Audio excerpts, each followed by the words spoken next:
So I'm very curious to know, have you had any similar experiences when you were abroad? At high school level, I was kind of lost. I sort of overcame that feeling of lost because I had a goal to pursue. I mean, a lot of my classmates, when they go back to China, they go to Beijing or Shanghai or Shenzhen or Hong Kong. But I think Guangzhou is the ideal place to start your business.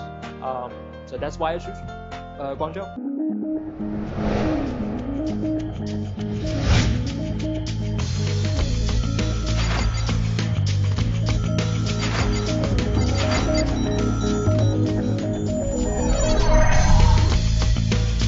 Hello everyone, welcome to FaceTime. I'm your host, Helena Shi.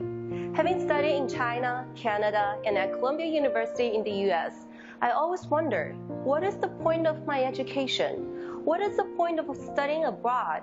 What is the point of going to an Ivy League school? Today, I'm going to meet up with two of my friends in hopes of finding some answers to my questions. They are Zu Xishe, graduated from Harvard University, University of St. Andrews, Sorbonne University, and Jinwei Wang, Mr. J, graduated from Imperial College of Science and Technology. They both have extensive experience in education. And as Guangzhou natives, they came back to their hometown after graduation and started their own business related to education.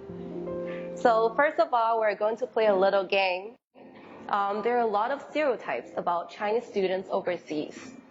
Let's see if you think the stereotype is true, yes, or false, no. Ready? First, good at math. Up to no. You're not good at math? Yes.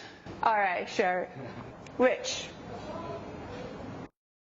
Yes. Perhaps half and half. Okay. Antisocial. I would definitely say no. No. For that question. No? No. So you have a lot of sociable Chinese friends? There are a lot of sociable Yes. friends around me. Some of them just about too social. Did you party a lot?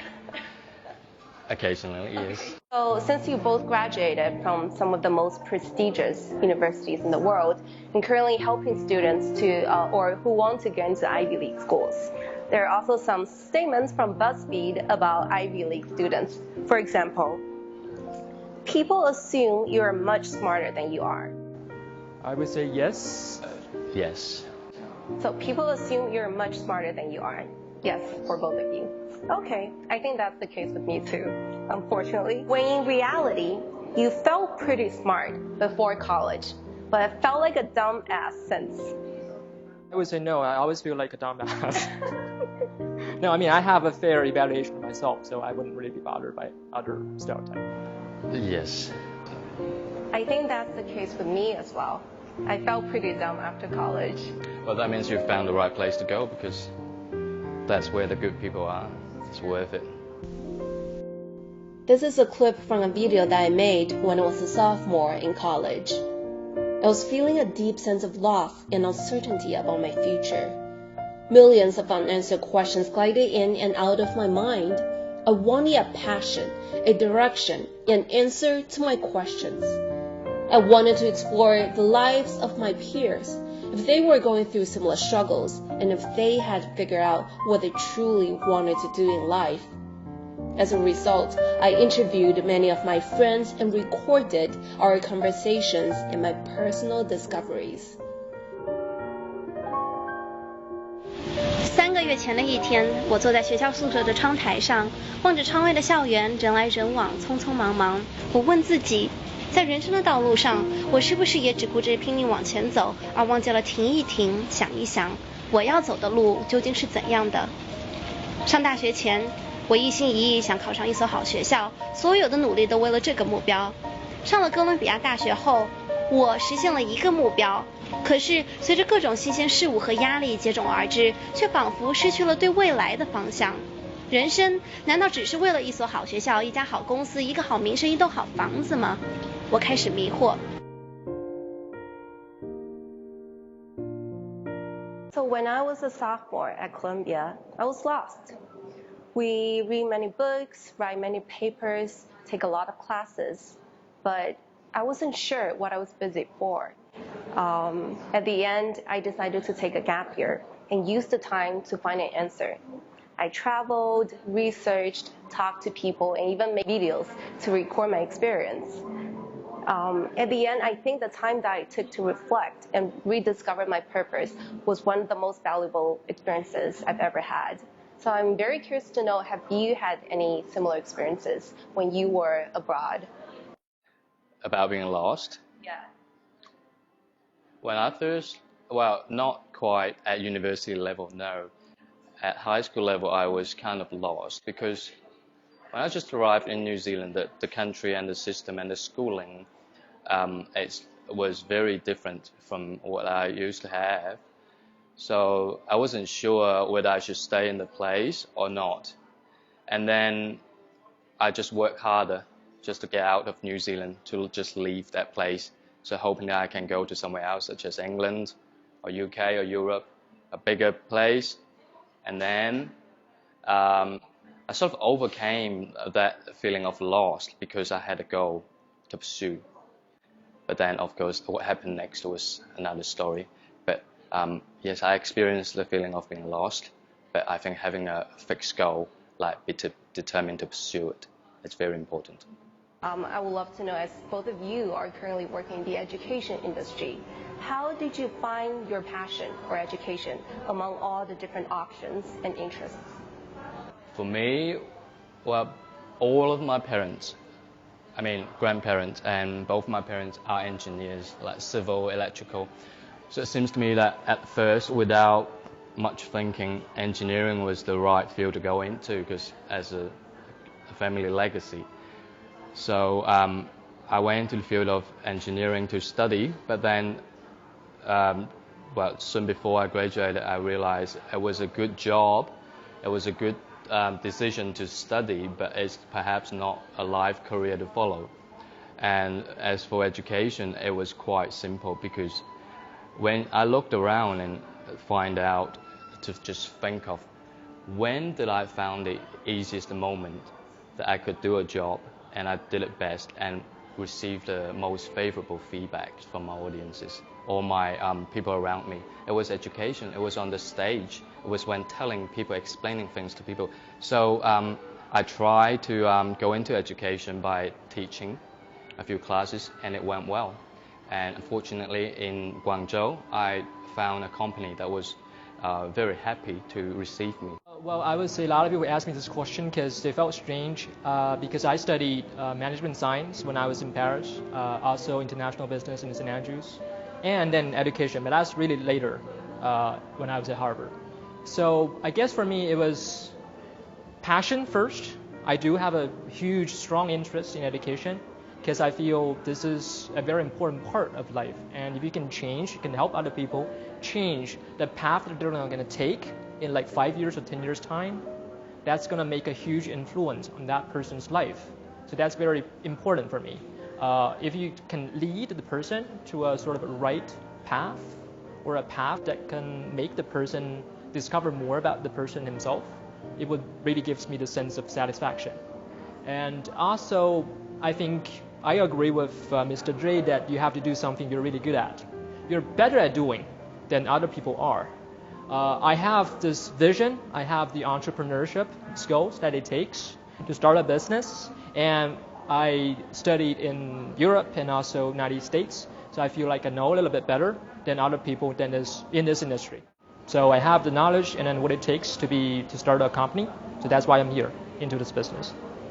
You both started your own companies, so why did you choose Guangzhou specifically after graduation? I mean, you had the choice to go to a lot of different places, but why did you come back to Guangzhou? So first, my families are here. My parents live here, and so Guangzhou is the place that makes me feel home. I was not born here, but I grew up here. And the culture of Guangzhou is very inclusive. I really love the place, the environment. I think it's a great place to start a business.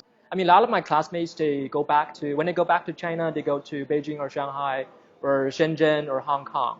But I think Guangzhou is the ideal place to start your business. So that's why I choose Guangzhou. So there's one type, there are some students who are also looking specifically at top US schools. So among those students, and you have extensive experience in this, what are the requirements or criteria for getting into those top schools? Well, that's a really good question. A lot of people ask me that question. They ask me, how can you get into Harvard or Columbia or Yale, those universities? And they usually have very good backgrounds, qualifications. They have very good GPAs. They did well in TOEFL. They did well in SAT or ACT tests. They did a lot of extracurricular activities. But usually when I talk with those students or their parents, I can tell whether a student has what it takes to get into a top university or not. It's usually during the interview process. I can tell whether a student has the ability or the courage to take a path that is less taken. Right? We see too many people that are following the mainstream, and top universities don't want mainstream students. They want to have people who have the courage to change, to make a difference after they graduate. So apart from all the qualifications that many people have, I think this last thing, this courage, that determines whether a person can get into one of those universities or not. So I would say courage, to be different, to stand out. Courage is extremely important for the process. So that's sort of some of the soft skills. What do you think are the requirements that the university lists on their website? Yes. In selecting, I think, a handful of students among so many equally or seemingly equally talented candidates, a university has to be convinced, I think, of how talented this student is. So he needs or she needs to prove he or she is really good at something. Whatever they're trying to say, they have to convince the university. That is one of the issues that the students need to work on. They have to go really deep and show passion as well as the depth of understanding and research and insights they have made, be it athletics, mathematics, art, photography, whatever they do, they have to be a pro, real pro. There's no other reason why Harvard or Yale or MIT would want a student that is just doing so averagely excellent in certain things. So that's one thing. And I think courage is one of the main personalities that a student should have and be different as well. But there's another thing that is equally important as original. You have to be very original. Like you can't just follow the flow. You have to be something that is of yourself, that is so different that you have a reason to be different. So if you can prove that with your very solid story, I think they'll be attracted, yes, to your background. So in 2016, 40,000 Chinese students applied to top 30 US universities. However, only 200 of them were accepted. Why do you think that is the case? In other words, what do you think are some of the characteristics or skills that you don't usually see in Chinese students but are essential to college application? All I want to say is don't be surprised if we see the admission rates from mainland Chinese student pool. I think the sort of honeymoon period between the US top universities and Chinese high schools has gone, has disappeared, because it used to be a sort of a sense of curiosity about how those population of students can perform it at our school. I think in the past 5 or 7 years, it has proven that Chinese students are just Chinese students, like one another student population. So now everything's back to normal. And about what they need to do to gain admission or gain success in entering top universities, I think there are three main things in becoming a global citizen.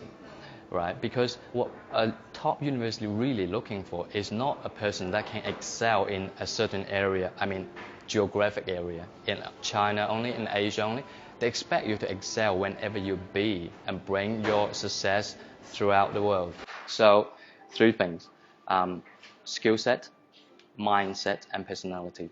Skill set meaning all kinds of majors, concentrations. If you're engineer, you can achieve global success. Mindset is what Zhu Xi just said.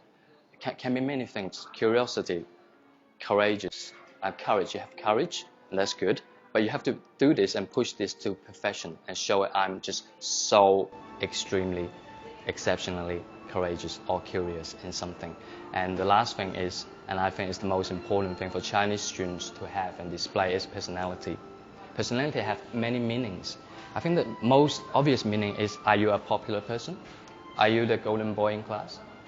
If you go for a part-time job, are you the most popular employee or most most popular and beloved member among your group? If it is, then there's no reason why the admission officer wouldn't love you. I would definitely agree with Mr. J, and I'd like to build on that. You have to start with something small. So personality is really important. Start with something small. First, try to be a popular star in your prom party, right? And then you can start becoming popular in other things. Right? So were you guys popular in your school or beloved by your students or peers? I think I was. Sure, you were popular. So indeed, the lack of this personality or independence and critical thinking is problematic for the next generation in China. Oftentimes, Chinese parents place too much emphasis on the idea of getting into a good school and set that as the end goal.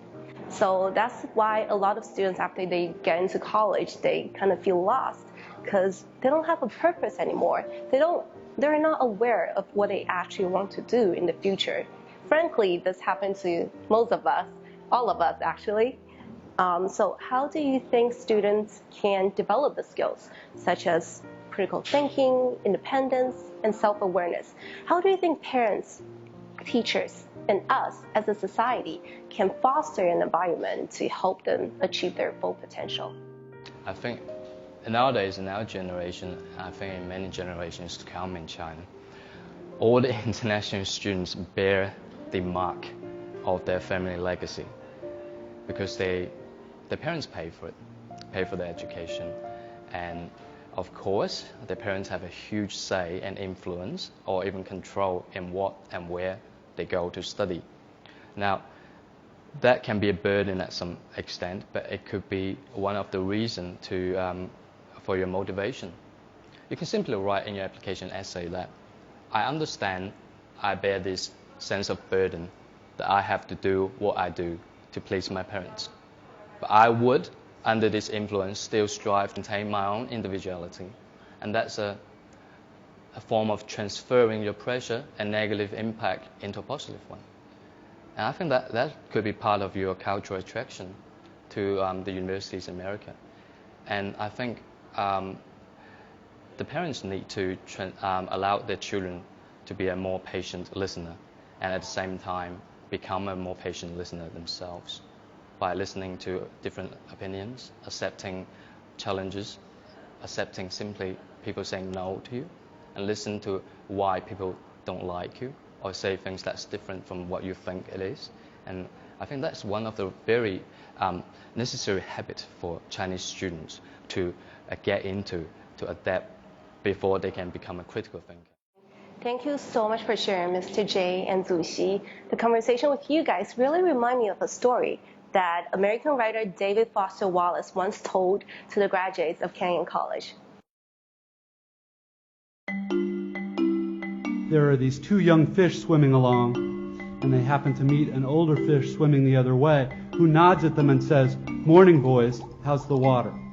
And the two young fish swim on for a bit, and then eventually one of them looks over at the other and goes, "What the hell is water?"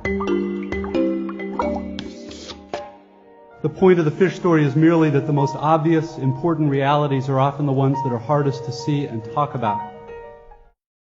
So whether you go abroad or not, whether you go to an Ivy League school or not, the purpose of higher education is about simple awareness. Awareness of yourself, of the people, and the world around you.